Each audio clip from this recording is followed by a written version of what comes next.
The UCT Graduate School of Business has just been ranked 52nd in the world by the Financial Times, and that's up from 59 from last year, and it just seems to be getting higher and higher up the list. So this is quite good news for the university.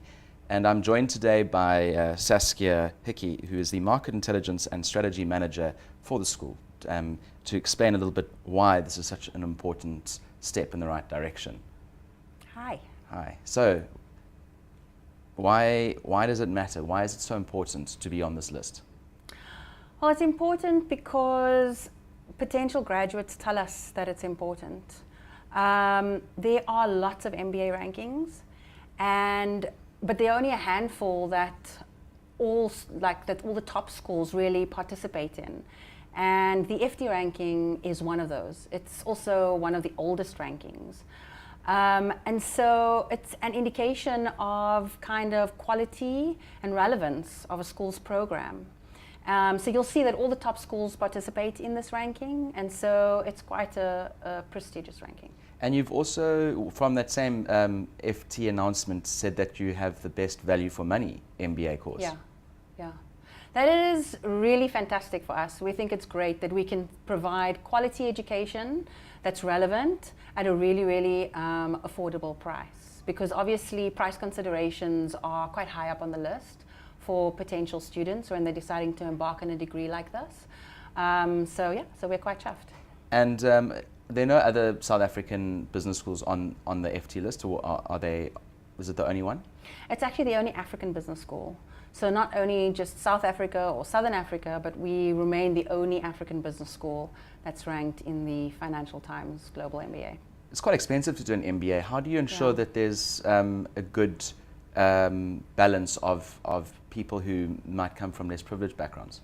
Yeah, so diversity is quite important to us, because if we want to remain a school that's not only giving the students a quality educational experience, but also a very relevant educational experience, then the diversity in the classroom with the conversations, it has to be there. Luckily for us, we recruit all over Africa. We also go to various continents outside of Africa. But Africa's been a key focus for us. In the last, I'd say maybe 10 years, we've really been trying to position ourselves as an emerging market institution, which really means that we want to specialize in that area and give students, no matter where they come from, that experience in the classroom.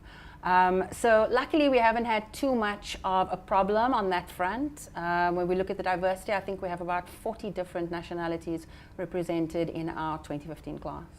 You have one of just 66 schools that are Triple Down accredited. What does that actually mean? So Triple Crown accredited, they are the top 3 accreditation bodies globally.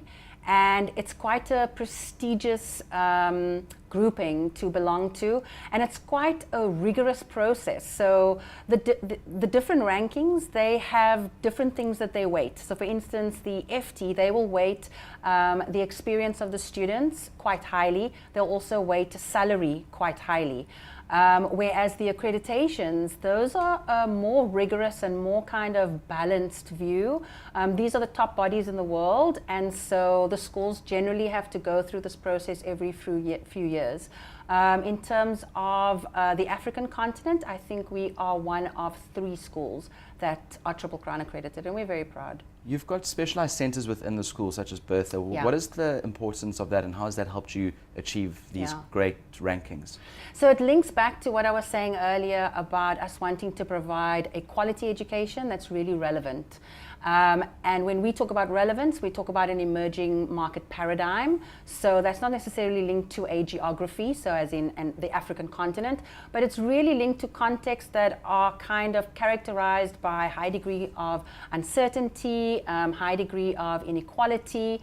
And so from that perspective, we want to make sure that we have specialized focuses in those areas. So the Bertha Center for Social Innovation and Entrepreneurship, the Alan Gray Center for Values-Based Leadership, and then the Solution Space, which is essentially like an innovation hub where it links our students directly into the innovation network in the Western Cape. Those become really, really important when we talk about relevance, because more and more, if you look at the trend, when it comes to MBA as a degree. There's lots of talk about whether or not MBA is still a relevant degree. In fact, with You're FT, answering my next question, by the way.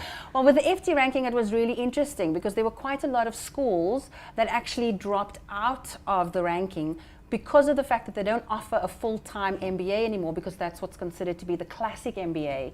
And if you look at trends worldwide, students more and more are opting to do a part-time MBA or a modular format of MBA. So if you don't offer a full-time MBA, you can't participate in this ranking. So when we talk about relevance, you know, we really want to make sure that we have our finger on the pulse where that is concerned. So having specialized centers like the Bertha Center for Social Innovation and Entrepreneurship, the Alan Gray Center for Values-Based Leadership, and the Solution Space, that ensures that we're keeping our finger on the pulse, and we're giving our students the experience that they want, because more and more we're seeing things like entrepreneurship from a recruiting perspective coming and ranking quite highly. So it's important to have this classic MBA course that ranks so well, but it sounds like there are a lot more exciting things happening at the school than just a classic MBA. And are there trends that show that people are getting more engaged in some of the other offerings at the school? Absolutely. I mean, worldwide you'll see that they say that the enrollments for MBA is on a steady decline. I'm not sure I believe that entirely, because I do believe that there's always going to be a place for a generalist degree like the MBA.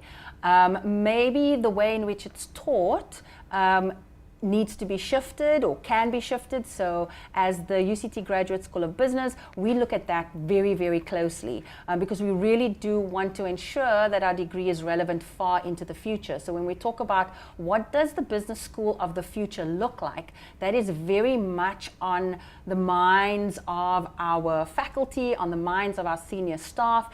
And since our director has come on board for the last 5 years, Professor Walter Bartz, that is really an interest where he wants to be sure that we remain relevant. But then on the flip side of that, there are specialized master's business degrees that are on the increase, and this is also a global trend. So for us, that manifests itself by us offering degrees like, for instance, our MCOM in Development Finance, which really is attracting a lot of attention all across the African continent, and it's really lovely to see that interest, and it grows every single year. And then there's also the Masters in Inclusive Innovation, which we launched last year as well. And that also is steering away from a generalist type degree to a more specialized degree where we're giving the students and responding to what their needs are.